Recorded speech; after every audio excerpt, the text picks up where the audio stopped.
বেগম খালেদা জিয়ার শারীরিক অবস্থার সবশেষ খবর জানাতে রাজধানীর এভার কেয়ার হাসপাতাল থেকে যুক্ত হচ্ছেন সহকর্মী শাহাদাত অভ্র। কাতারের এয়ার অ্যাম্বুলেন্স কখন আসতে পারে এই বিষয়ে কিছু জানা গেল কিনা, তাকে কি আগেরবারের মতোই লন্ডন ক্লিনিকে নেওয়া হচ্ছে কিনা জানাবেন আমাদের।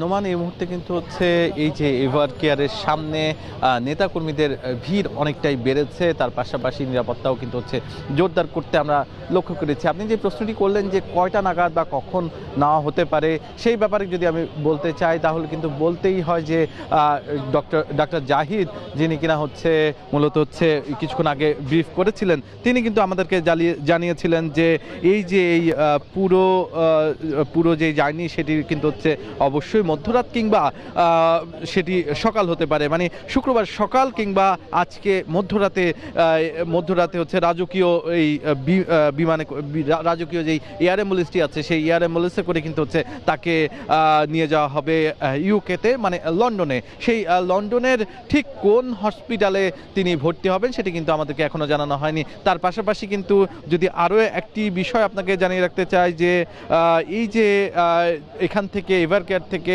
এয়ারপোর্ট পর্যন্ত নেওয়ার যে প্রক্রিয়া সেটির জন্য কিন্তু হচ্ছে এসএসএফ এবং বিমান বাহিনী নানাভাবে কিন্তু হচ্ছে তাদের কার্যক্রম চালাচ্ছে এবং সেটি যেন কোনো ধরনের সমস্যা না হয় তার জন্য কিন্তু 4টার পরপরই একটি মহড়া হওয়ার কথা রয়েছে।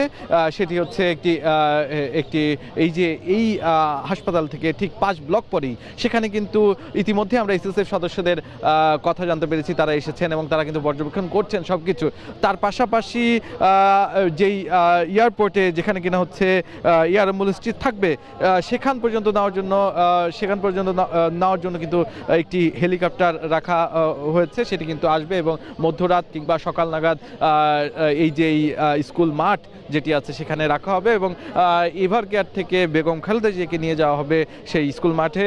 সেই জায়গা থেকে তাকে নিয়ে যাওয়ার কথা রয়েছে বিমানবন্দরে এবং ঠিক সকাল নাগাদ উড্ডয়ন হতে পারে এয়ার অ্যাম্বুলেন্সটি লন্ডনের উদ্দেশ্যে। এবং এই পুরো যেই জার্নি আছে এই জার্নিতে সফর সঙ্গী হবে 15 থেকে 16 জন। আমাদের হাতে 15 জনের আমরা একটি লিস্ট পেয়েছি, তবে আরও একজন যুক্ত হবার কথাও কিন্তু আমরা শুনতে পেয়েছি।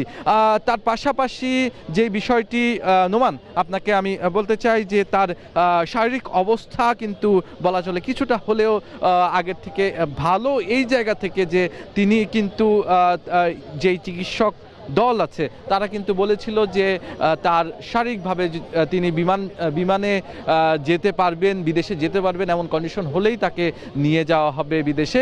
সেই ক্ষেত্রে কিন্তু এই যে এখন যেহেতু মেডিকেল বোর্ড সিদ্ধান্ত নিয়েছে, এই মেডিকেল বোর্ডের সিদ্ধান্তে যেহেতু বিদেশে নিয়ে যাওয়ার সিদ্ধান্ত হচ্ছে, সেহেতু বলাই চলে যে কিছুটা হলেও বেগম খালেদা জিয়ার শরীর কিন্তু ভালো এবং ডাক্তার জাহিদ কিন্তু আবার তাকে আগের রূপে মানে সুস্থ হবার কিন্তু আশা প্রকাশ করেছেন তার বক্তব্যে। এই ছিল আমার কাছে সর্বশেষ এভার কেয়ার থেকে।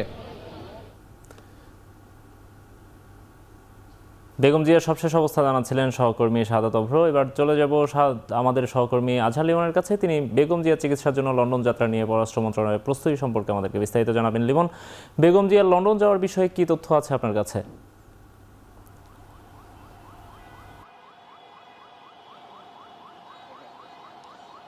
পররাষ্ট্র মন্ত্রণালয়ের যা প্রস্তুতি দরকার ছিল তাদের দিক থেকে যা করার ছিল সেটা কিন্তু এরই মধ্যে সম্পন্ন হয়েছে। আমি এই পররাষ্ট্র মন্ত্রণালয়ের যে পশ্চিম এশিয়া উইং, সেই উইংয়ের শীর্ষ কর্মকর্তাদের সঙ্গে দফায় দফায় কথা বলেছি। তারা বলেছেন যে এই বিএনপির পক্ষ থেকে, বিশেষ করে বিএনপির মহাসচিব মির্জা ফখরুল ইসলাম আলমগীর কাতার দূতাবাসের মাধ্যমে কাতার সরকারের কাছে যেই সফরসঙ্গীদের তালিকা পাঠিয়েছেন বেগম জিয়ার এয়ার অ্যাম্বুলেন্সে করে চিকিৎসা যাত্রার যারা সফরসঙ্গী হবেন, সেটি কিন্তু আনুষ্ঠানিকভাবে, যেহেতু পররাষ্ট্র মন্ত্রণালয় দূতাবাসগুলোর সঙ্গে কাজ করেন, আনুষ্ঠানিকভাবে এই পররাষ্ট্র মন্ত্রণালয় থেকে গতকালই কাতারের দূতাবাসে পাঠানো হয়েছে, অর্থাৎ কাতার সরকারকে দেওয়া হয়েছে এবং তারা এটি নিয়ে যথাযথ আন্তরিকতা দেখানোর এবং এটি নিয়ে কাজ শুরু করার কারণে আজকে দুপুর 2টার দিকে তারা আরেকটি নোট ভার্বাল পাঠিয়েছেন ধন্যবাদ সূচক।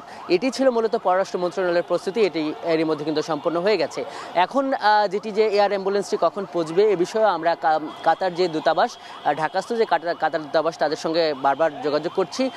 তারা বলছেন যে এই আনুষ্ঠানিকতা বা এই যে ঘোষণা হয়েছে যে তারা চূড়ান্তভাবে সিদ্ধান্ত নিয়েছে যে মেডিকেল বোর্ড, এরপর তারা বাকি আনুষ্ঠানিকতা শুরু করছে। কাতার দূতাবাসের পলিটিক্যাল উইংয়ের যিনি একজন যে কর্মকর্তা, তিনি আমাকে এটি বলেছেন যে কিছু আনুষ্ঠানিকতা আছে।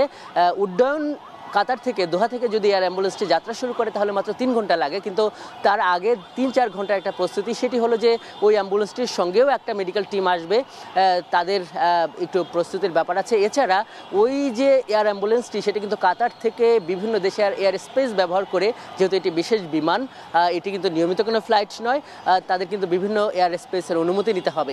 তো সেই অনুমতি নেবার কার্যক্রমটি এখন চলছে, যেটি কাতার দূতাবাস থেকে আমাকে জানানো হয়েছে। এবং এই অনুমোদনের কার্যক্রম সম্পন্ন হলেই বলা যায় যে আজ রাতেই এই কাতার থেকে, এই দোহা থেকে কাতার আমিরের যে রাজকীয় অ্যাম্বুলেন্সটি, যেটিতে করে বেগম জিয়া এর আগেও চিকিৎসার উদ্দেশ্যে একবার যুক্তরাজ্য গিয়েছিলেন, সেই অ্যাম্বুলেন্সটি কিন্তু, এয়ার অ্যাম্বুলেন্সটি কিন্তু এখানে পৌঁছবেন। এবং যেটি বারবার বলছি যে 3 ঘন্টা লাগবে মাত্র দোহা থেকে এই ঢাকায় পৌঁছতে। তো সেই ব্যাপারগুলোই এখন এখানে চলছে। আমরা কাতার দূতাবাসের মাধ্যমে কিন্তু সার্বক্ষণিক খোঁজখবর রাখছি যে আসলে বিমানটি কখন আসবে বা ওইখান থেকে আসলে উড্ডয়ন কখন হয়। তো আমরা এটি আছে। আর যেটি আমাদের সহকর্মীরাও জানাচ্ছিলেন যে মোটামুটি 17 সদস্যের একটি সফর সঙ্গী আমরা দেখছি বেগম জিয়ার, যারা সফর সঙ্গী হবেন এয়ার অ্যাম্বুলেন্সে। এর মধ্যে কিন্তু এসএসএফের 2জন সদস্য যেমন আছেন, ডাক্তার জাহেদ, যিনি বেগম জিয়ার চিকিৎসক, এবং একই সঙ্গে বিএনপি নেতা, তিনি সহ 8 জন চিকিৎসক আছেন, 2 জন গৃহ পরিচারিকা আছেন, রাজনৈতিক 2 জন কর্মকর্তা আছেন। এভাবে এই তালিকাটিও কিন্তু এই কাতার দূতাবাসে বা কাতার সরকারের কাছে হস্তান্তর করেছে বা পাঠিয়েছে এই পররাষ্ট্র মন্ত্রণালয়। এই ছিল পররাষ্ট্র মন্ত্রণালয় থেকে আমার কাছে থাকা সবশেষ নোমান।